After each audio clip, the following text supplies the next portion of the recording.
You may have weaknesses.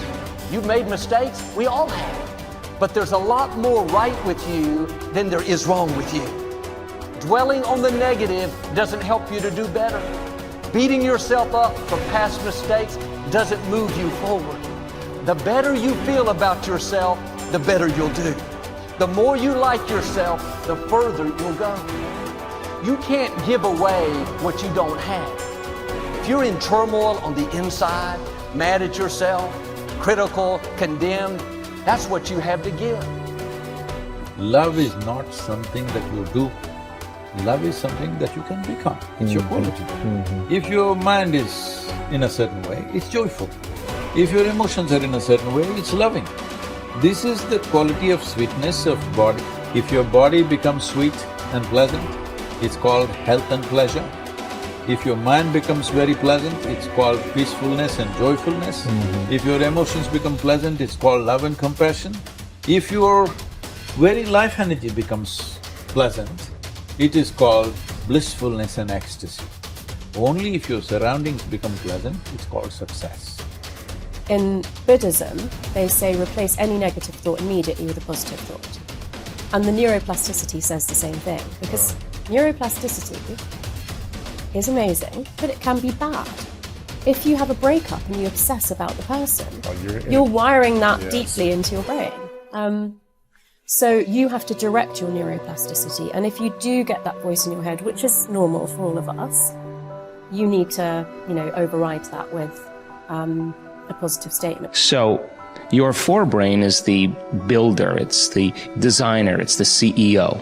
And when you begin to speculate possibilities, when you start to think about a better way to do something, or something you want to experience, or something you want to do, or some future event, it's an amazing phenomenon, because researchers are beginning to show that not only do we remember a past, but the brain actually can remember a future.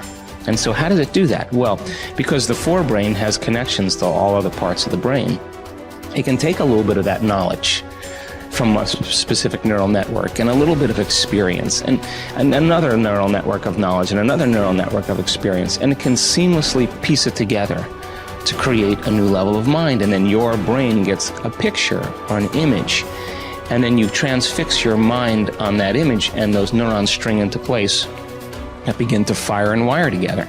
And every time you remind yourself of what you want to experience, you're reinforcing the circuitry in your brain to begin to install the hardware for you to actually experience that future event. In other words, the brain already looks like it's already had the event. Now that's super cool, because it really says then that we're remembering a future potential. The imagination is the most marvelous, miraculous, inconceivably powerful force that the world has ever known.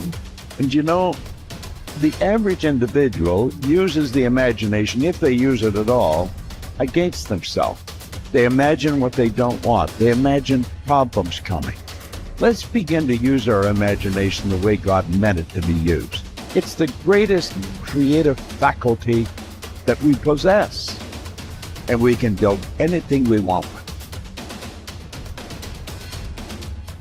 The mind is very strong, and one of the things the mind does is develop methodologies or ways of thinking that let it interact with life and not get hurt and be more comfortable.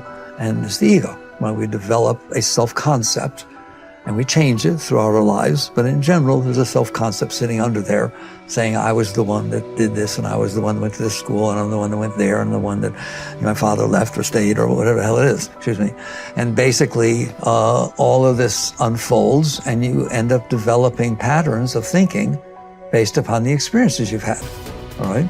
And what I'm saying, at least certainly in my experience, is that's not what makes you wake up. That's what keeps you from waking up, all right? The fact that you're identifying with these past experiences and saying that's who I am, well, it's not who you are. You are watching your ego, you see it get upset, you see it fix things, you see it have concepts and views and et cetera, and even you're obviously very intelligent, you can use your intellect to support the ego, to support that, and so on, right?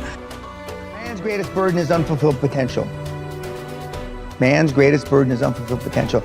And I say, when I look at the audiences, And I know that maybe only 1% are going to achieve their potential. Not fully. I still haven't fulfilled my potential, but unfulfilled potential is man's greatest burden.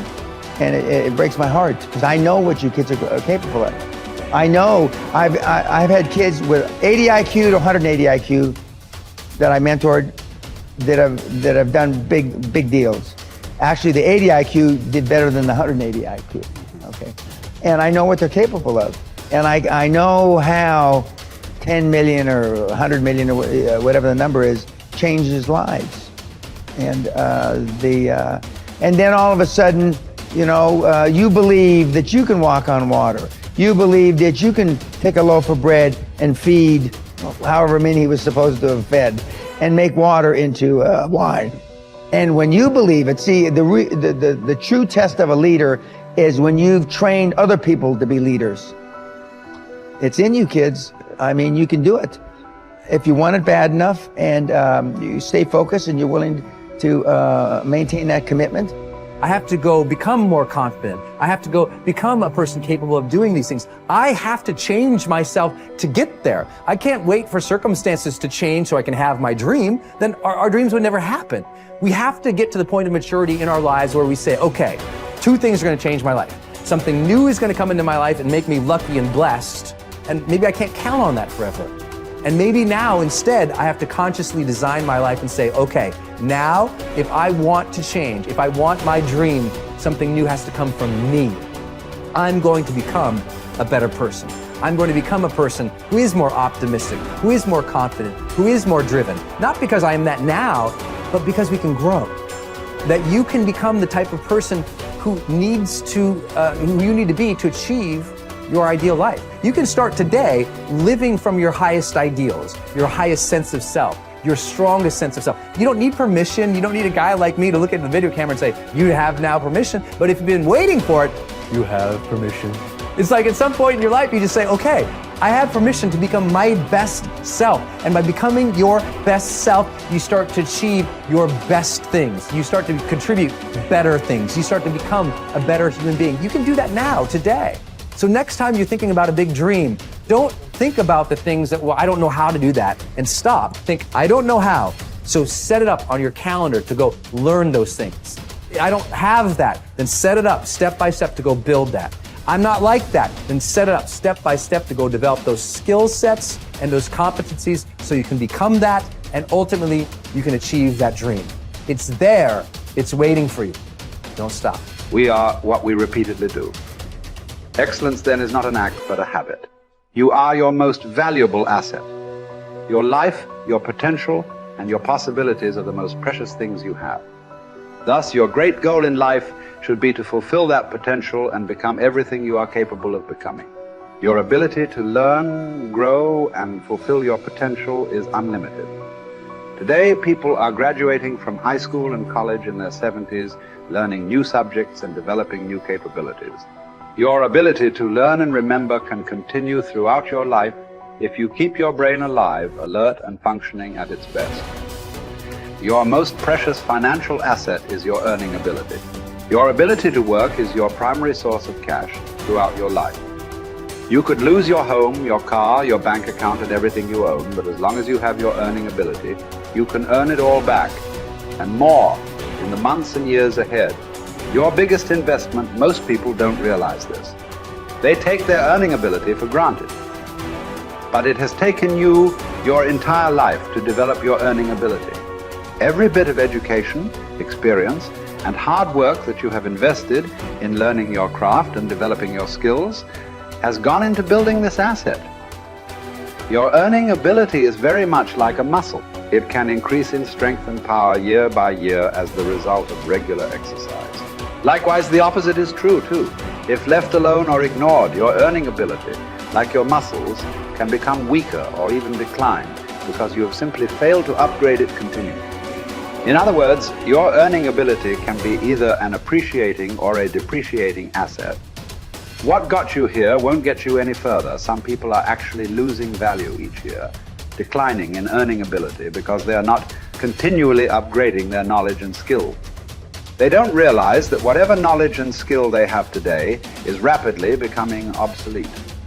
It is being replaced by new knowledge and skills that, if you don't have them and someone else does, you will be in danger of being overtaken by your competition.